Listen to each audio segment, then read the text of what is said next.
Quelque chose se passe au sein de l'Église chrétienne en ce moment même. Il s'agit d'une conversation et finalement d'un désaccord. Pour être tout à fait honnête, ce différend grandit discrètement à certains endroits et plus bruyamment à d'autres. Mais on peut le ressentir si l'on y prête attention. Ce n'est pas un désaccord sur Jésus ni sur l'Évangile. Il s'agit d'un pays très spécifique et je pense que vous savez de quel pays je parle.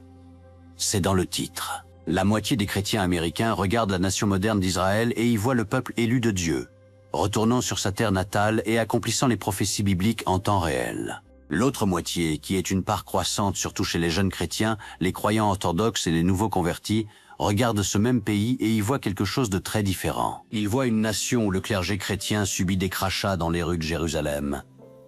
Ils voient un pays où des frappes aériennes ont touché des églises chrétiennes à Gaza et où la foi chrétienne et les missionnaires chrétiens font l'objet d'une opposition active. Ces deux groupes sont composés de croyants sérieux.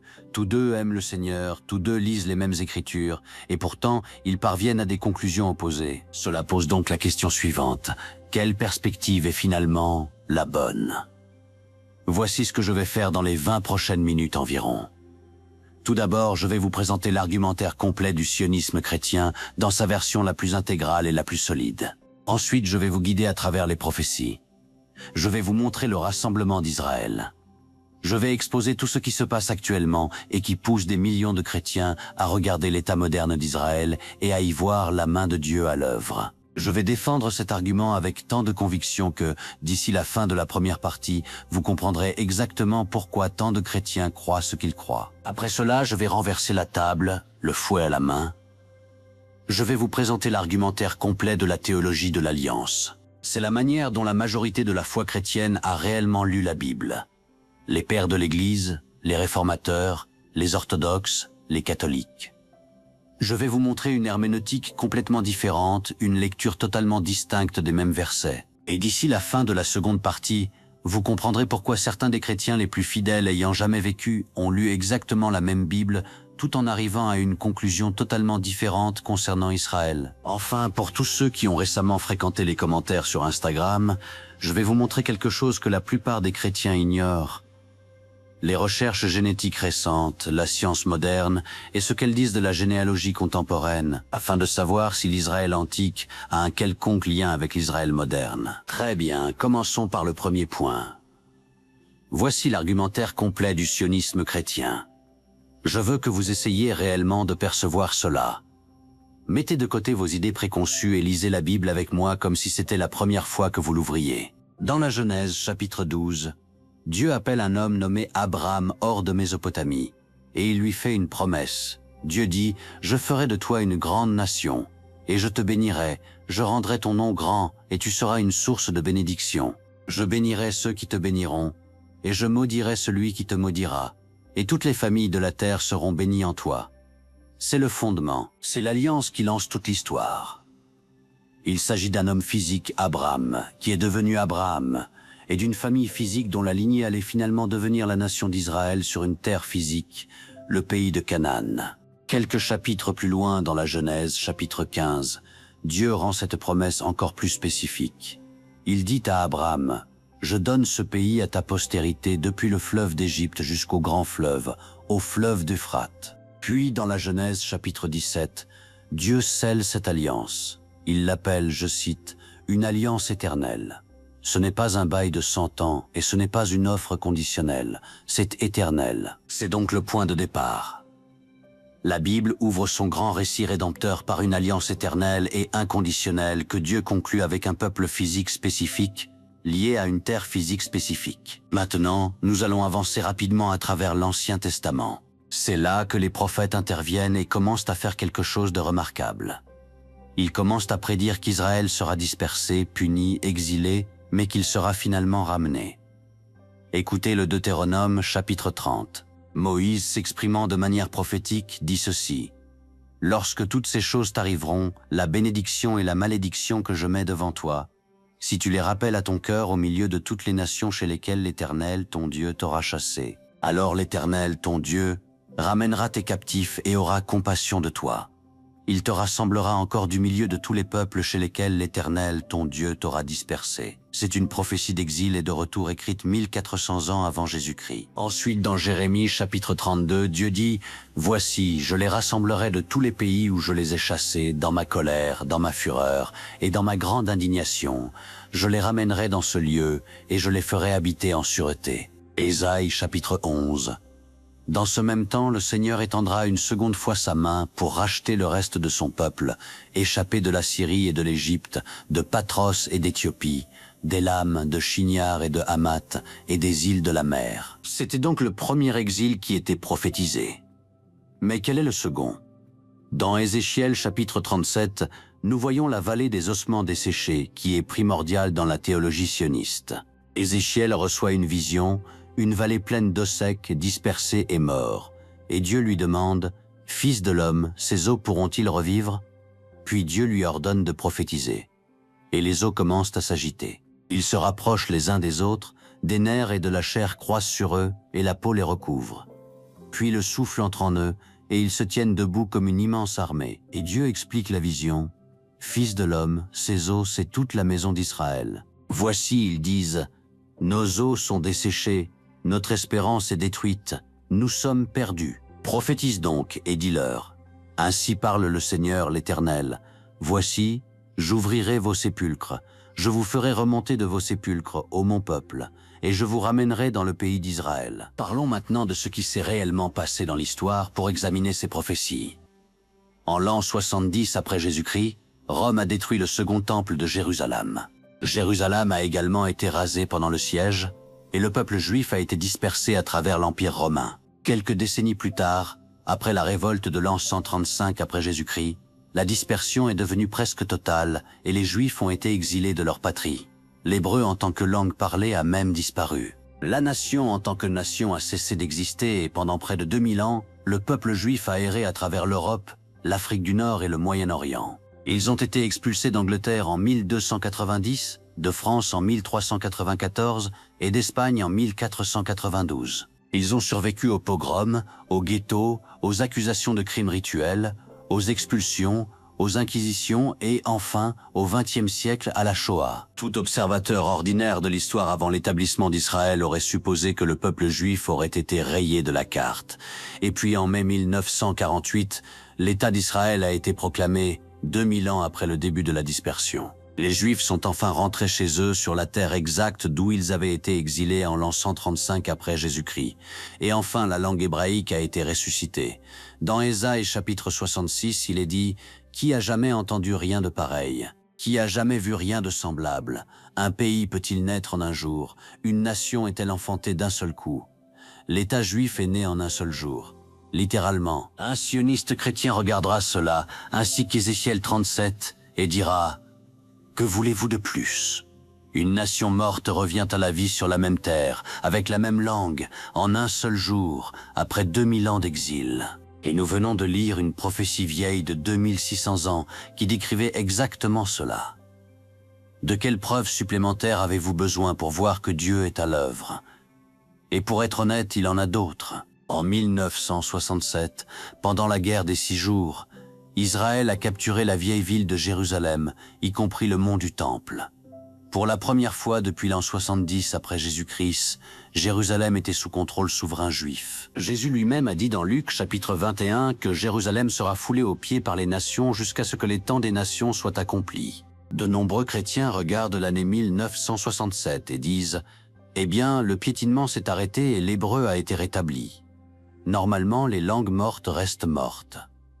Par exemple, si vous regardez le latin ou le grec ancien, personne ne les parle chez soi. Mais l'hébreu, grâce à un homme nommé Eliezer ben Yehuda et ses disciples à la fin des années 1800 et au début des années 1900, est redevenu une langue vivante et parlée. Sophonie, chapitre 3, verset 9 dit « Alors je donnerai au peuple des lèvres pures afin qu'ils invoquent tous le nom de l'Éternel. » Les sionistes chrétiens lisent ce verset et y voient Ben Yehuda. La terre elle-même est revenue à la vie. Avant même le retour des Juifs, la terre de Palestine, telle que décrite par l'écrivain Mark Twain en 1867, était un désert désolé. Il l'a qualifié de pays désolé avec presque aucun arbre ou arbuste nulle part. Aujourd'hui, Israël est une puissance agricole. Et Ésaïe chapitre 35 dit « Le désert et le pays aride se réjouiront. La solitude s'égaiera et fleurira comme un narcisse. » Les sionistes chrétiens regardent les photos satellites de la frontière entre Israël et l'Égypte, où l'on peut littéralement voir la ligne où l'agriculture israélienne s'arrête et où le désert commence. Les préparatifs du temple sont en cours. Pour la première fois en près de 2000 ans, il existe un mouvement organisé et actif pour reconstruire le temple juif. L'Institut du Temple à Jérusalem a déjà fabriqué les vêtements sacerdotaux. Les vases sacrés et même la menorah sont construits. Et en 2022, 5 génisses rousses ont été importées d'un ranch du Texas vers Israël pour la cérémonie de purification rituelle requise par Nombre, chapitre 19. Ces 5 génisses ont finalement été disqualifiées en vieillissant, mais les recherches se poursuivent. Un temple reconstruit est une chose que Daniel, chapitre 9, la seconde épître aux Thessaloniciens, chapitre 2, et l'Apocalypse, chapitre 11, semblent tous supposer comme existant dans les derniers jours. Non seulement cela, mais les nations prophétiques s'alignent également. Ézéchiel, chapitre 38, nomme les nations qui s'élèveront contre Israël dans les derniers jours. Gog du pays de Magog, la Perse, l'Éthiopie, Put, Gomer et Beth Togarma. De nombreux enseignants en prophétie identifient ces noms anciens à la Russie, l'Iran, le Soudan, la Libye et la Turquie d'aujourd'hui. Et si vous regardez l'actualité récente, regardez qui est actuellement positionné contre Israël, regardez le réseau de mandataires que l'Iran a construit. Les sionistes chrétiens vous diront que l'alignement n'est pas parfait, mais qu'il est beaucoup plus proche qu'à n'importe quel autre moment de l'histoire. Et enfin, les Juifs eux-mêmes se tournent vers Jésus. Zacharie chapitre 12 verset 10 dit « Alors je répandrai sur la maison de David et sur les habitants de Jérusalem un esprit de grâce et de supplication, et ils tourneront les regards vers moi, celui qu'ils ont percé. Ils pleureront sur lui comme on pleure sur un fils unique. » Cela ne s'est pas encore pleinement produit, mais le judaïsme messianique des Juifs qui croient que Jésus est le Messie est un mouvement croissant à l'intérieur d'Israël, d'une manière qui était impensable il y a 50 ans. Si vous mettez tous ces versets et prophéties ensemble et que vous regardez ensuite la chronologie réelle, le sioniste chrétien regarde tout cela et se dit « Je vois une prophétie ancienne se dérouler en temps réel sous mes propres pieds, et rien de moins qu'aux informations du soir. Le Dieu d'Abraham fait ce qu'il a dit qu'il ferait il y a 3000 ans. » Et voici le cadre théologique qui maintient tout cela ensemble. Cette manière de voir la théologie s'appelle le dispensationalisme. En voici l'idée de base. Dieu a 2 peuples distincts, Israël et l'Église. L'un ne remplace pas l'autre. Ce sont 2 peuples séparés travaillant côte à côte dans le plan de Dieu. Israël a ses alliances physiques, sa terre physique, son temple physique. Et l'Église a son alliance spirituelle, son épouse spirituelle avec la relation avec Christ. Et à la fin, les 2 convergent. L'Église est enlevée. Israël traverse une tribulation finale. Ils reconnaissent leur Messie qu'ils ont percé, et Christ revient pour régner depuis Jérusalem pendant 1000 ans. C'est cela le dispensationalisme. Et c'est dans ces eaux que vivent la plupart des chrétiens évangéliques américains. Mais le dispensationalisme n'est pas apparu de nulle part. Il a été systématisé dans sa forme moderne par un homme nommé John Nelson Darby dans les années 1830 et 1840. Puis il a été popularisé en Amérique par la Bible de référence Scofield en 1909. Si vous lisez toute la Bible à travers ce prisme, l'Israël moderne n'est pas seulement pertinent. C'est l'histoire géopolitique la plus importante qui se déroule sur Terre actuellement. Chaque tableau prophétique, chaque chronologie de la fin des temps, tout est centré sur ce qui se passe à Jérusalem. Je veux savoir si les prophètes se sont trompés. Je veux savoir si Jésus s'est trompé. Maintenant, je veux que vous restiez sur cette idée un moment. Je veux que vous ressentiez le poids de cela, alors que la prophétie semble prendre vie sous nos yeux. Car c'est un cas très sérieux, basé sur la Bible, cohérent et convaincant. Des millions de chrétiens s'y accrochent et ils ne sont pas stupides. Ils ne sont pas fous non plus. Ils lisent leur Bible et relient des points qui s'y trouvent véritablement. Quant à savoir s'ils ont raison ou non, qui peut le dire? Mais inversons les rôles un instant. Nous allons maintenant examiner l'argumentaire complet de la théologie de l'Alliance, qui existe depuis bien plus longtemps que le dispensationalisme. Je veux que vous relisiez la Bible avec moi à travers un prisme complètement différent. Un prisme que la majeure partie de l'histoire chrétienne a réellement utilisé, un prisme qui serait reconnaissable par Augustin, saint Thomas d'Aquin, Luther, Calvin et les patriarches orthodoxes grecs remontant à près de 2000 ans. Ce cadre est appelé la théologie de l'Alliance ou, dans ses formes les plus affirmées, la théologie de l'accomplissement ou le supersessionnisme. Pour le comprendre, vous devez abandonner une hypothèse. Vous devez abandonner l'idée que l'Ancien Testament peut être lu indépendamment du Nouveau Testament. Car dans la théologie de l'Alliance, le Nouveau Testament est la clé qui déverrouille l'Ancien. Chaque ombre de l'Ancien Testament trouve sa substance pleinement en Christ. Et quand on lit l'Ancien Testament à travers Christ, quelque chose d'énorme se produit. Tout le récit bascule. Laissez-moi vous guider. Très bien. Commençons ici. Qui est le véritable Israël? Dans le dispensationalisme, la réponse est simple. Israël est Israël. Les Juifs sont Israël. La nation physique est Israël. Mais regardons un instant ce que Paul a dit. Dans Romains chapitre 9, verset 6, Paul écrit ceci.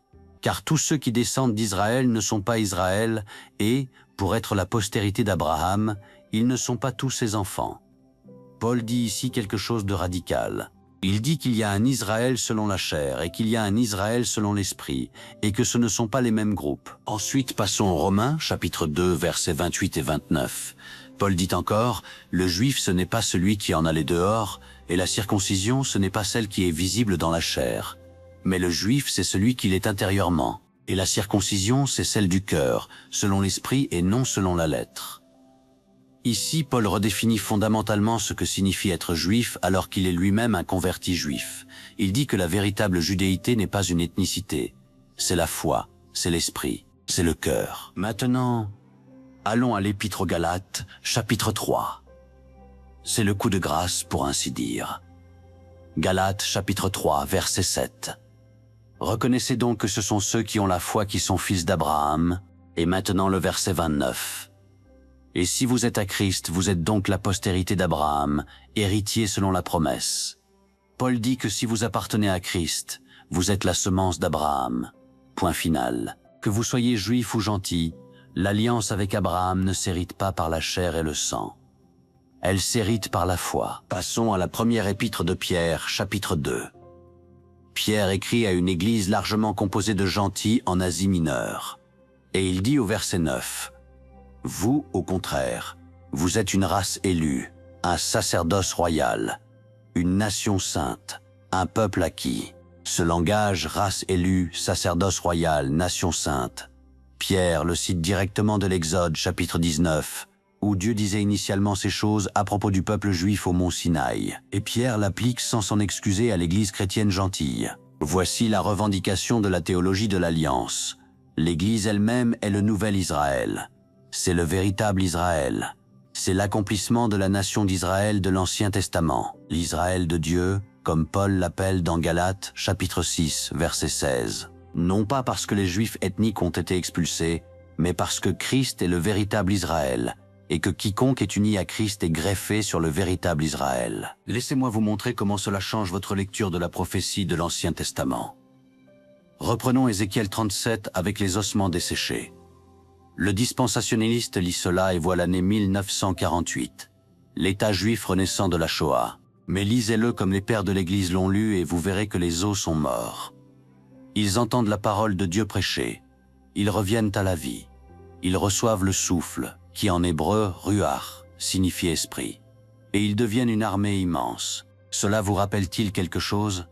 Cela devrait vous rappeler les Actes, chapitre 2, la Pentecôte. Quand l'Esprit est venu, quand l'Église est née, quand des os morts, c'est-à-dire des personnes spirituellement mortes, ont reçu l'Esprit, sont devenus vivants et ont formé une armée, l'armée de Dieu ou l'Église. Les pères de l'Église lisaient Ézéchiel 37 comme une prophétie de la Pentecôte et de l'Église, et non comme une prophétie de 1948. Prenons maintenant Ésaïe 11, ce second rassemblement.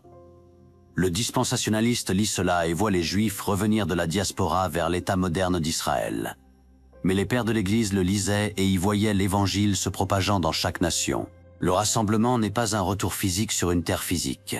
C'est l'appel des élus de chaque tribu, langue, peuple et nation pour former le corps unique de Christ. C'est cela le véritable rassemblement, l'Évangile rassemblant les rachetés des quatre coins de la terre dans la Jérusalem d'en haut. Et cela nous amène à l'Épître aux Hébreux. Le livre des Hébreux se compose de 13 chapitres d'arguments rigoureux démontrant que chaque institution de l'Ancien Testament a été accomplie et transcendée par Christ. Cela inclut la prêtrise, remplacée par Christ notre souverain sacrificateur, les sacrifices accomplis par le sacrifice unique de l'agneau, et le tabernacle, remplacé par le véritable tabernacle céleste. Rappelez-vous quand Jésus a dit aux pharisiens « Détruisez ce temple, et en 3 jours je le relèverai ». Nous pouvons aussi regarder la loi de Moïse qui a également été accomplie par Christ. Très bien. Regardons Hébreux, chapitre 8, verset 13. En disant « Une alliance nouvelle, il a déclaré ancienne la première. Or, ce qui est ancien, ce qui a vieilli, est près de disparaître. » Ce n'est pas une petite affirmation. C'est le Nouveau Testament qui déclare que l'ancienne alliance est caduque. Écoutez maintenant ce que Jésus dit dans Matthieu chapitre 21. C'est la parabole des vignerons. Jésus raconte l'histoire d'un propriétaire de vignoble qui loue son vignoble à des vignerons. Les vignerons refusent de lui donner les fruits et battent les serviteurs que Jésus envoie. Enfin, le propriétaire envoie son fils et il le tue. Et Jésus dit « C'est pourquoi, je vous le dis, le royaume de Dieu vous sera enlevé et sera donné à une nation qui en rendra les fruits. » Le public original de cette parabole était composé des chefs religieux juifs et ils ont compris exactement ce qu'il disait. Petit rappel ici, ce n'est pas une coïncidence si les pharisiens qui ont tué Christ et à qui Christ s'adresse ici sont le même groupe de personnes qui ont formé le judaïsme rabbinique à partir de 0 après la destruction du temple en l'an 70 après Jésus-Christ. C'est un tout.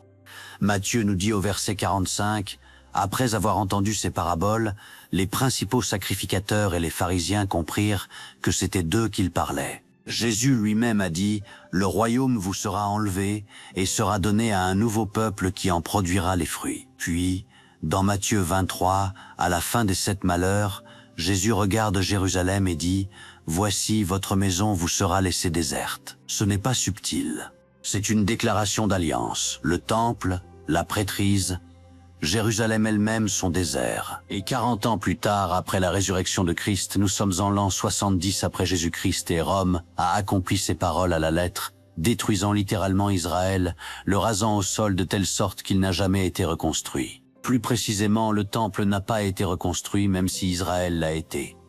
Mais la raison pour laquelle le temple n'a pas été reconstruit est que Christ est le temple selon la théologie de l'Alliance. Et plus précisément dans Jean chapitre 2 verset 19, comme je l'ai dit plus tôt, Jésus a dit « Détruisez ce temple et en 3 jours je le relèverai ».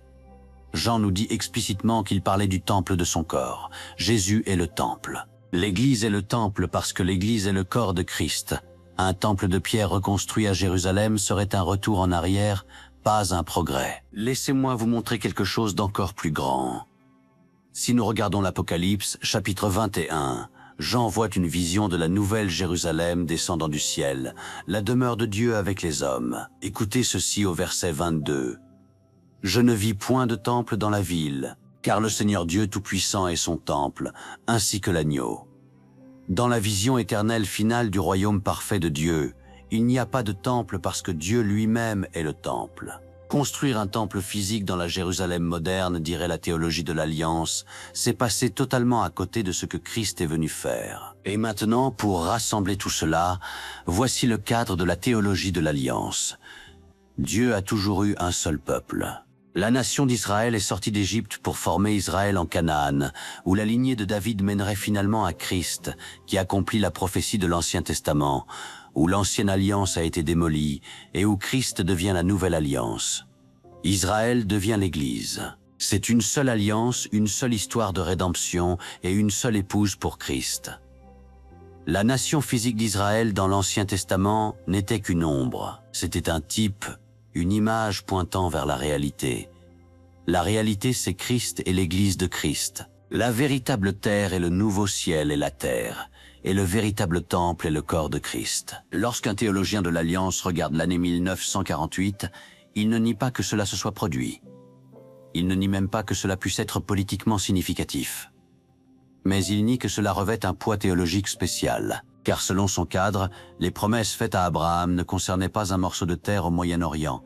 Elles concernaient un peuple de chaque tribu et langue héritant d'un royaume éternel sans frontières. Ce n'est pas une position moderne marginale. C'est la vision de saint Augustin au IVe et Ve siècle, de l'Église catholique médiévale et de l'Église orthodoxe orientale depuis les origines. Même Martin Luther et Jean Calvin partageaient cette conviction. C'est sans doute la vision chrétienne majoritaire pendant la plus grande partie de l'histoire du christianisme.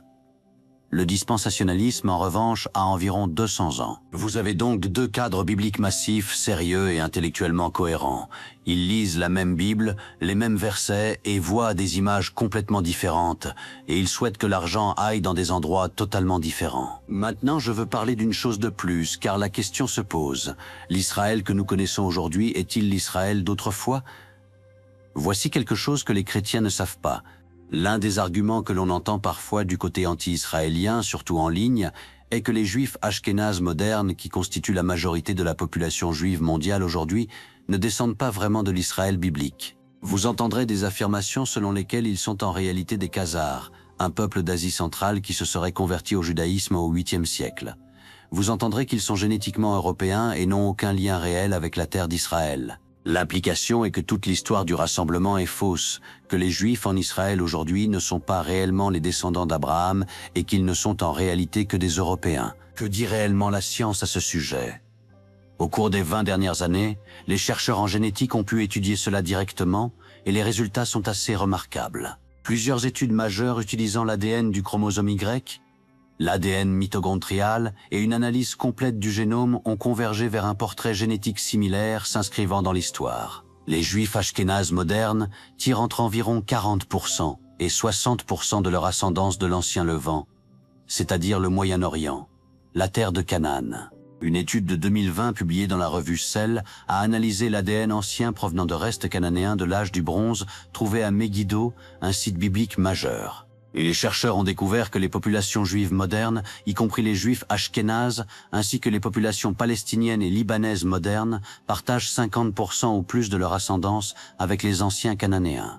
Les Cananéens de l'âge du bronze sont la même population que la Bible décrit comme les habitants de la terre à l'arrivée d'Abraham. La théorie chazarée, que certaines personnes défendent encore en ligne, a été totalement démentie par de multiples études génétiques. Une étude transgénomique de 2013 menée par 30 généticiens de 13 universités dans 9 pays, la plus grande étude du genre jamais réalisée, n'a trouvé aucune preuve d'une origine chazarée chez les juifs ashkénazes. Voici maintenant la partie qui est véritablement intéressante sur le plan théologique.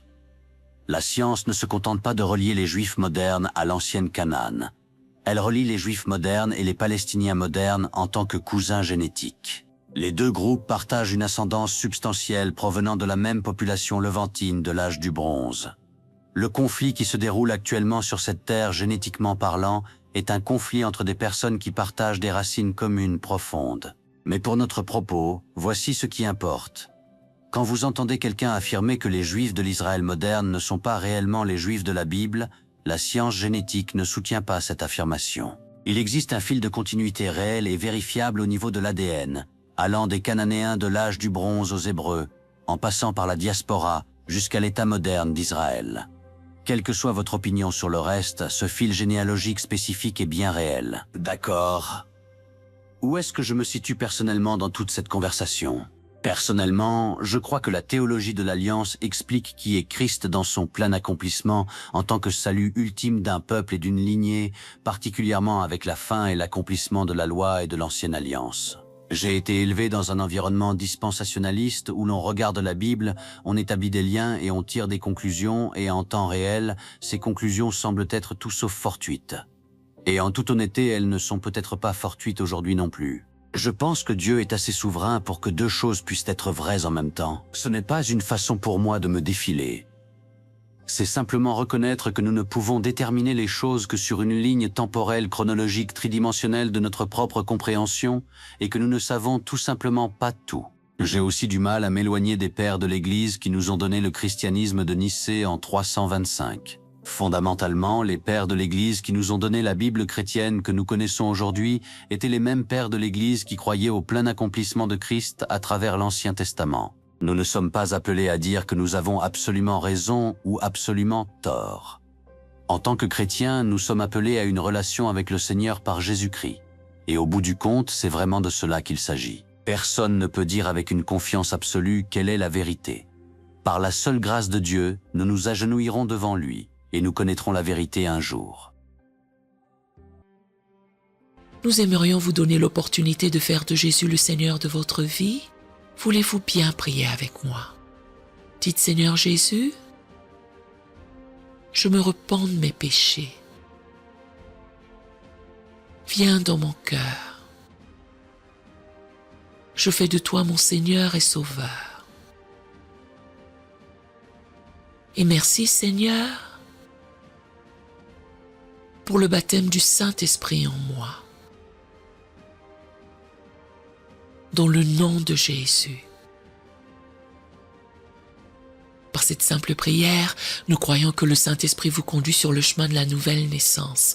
Allez dans une bonne église dont le fondement est la parole de Dieu, passez par les eaux du baptême et donnez à Dieu la première place. Nous espérons de tout cœur que ce message vous encouragera. Si vous connaissez quelqu'un qui puisse être encouragé, s'il vous plaît, envoyez-le lui pour nous aider à atteindre plus de gens et à propager l'Évangile. Édifions le corps de Christ ensemble. Appuyez sur la cloche des notifications et merci infiniment de nous soutenir en vous abonnant à notre chaîne. N'hésitez pas à laisser vos requêtes de prière dans la section des commentaires. Sachez que même si vous ne voyez pas de réponse à votre requête, que ce soit sur YouTube, email, Facebook ou sur Messenger, nous avons prié pour vous. Nous invitons humblement le corps de Christ à soutenir chaque requête en écrivant une prière dans la section commentaires. Tenez-vous ferme dans la foi avec nous pendant que nous prions. Que la grâce et la paix du Seigneur Jésus-Christ soient avec vous tous et qu'il vous bénisse merveilleusement.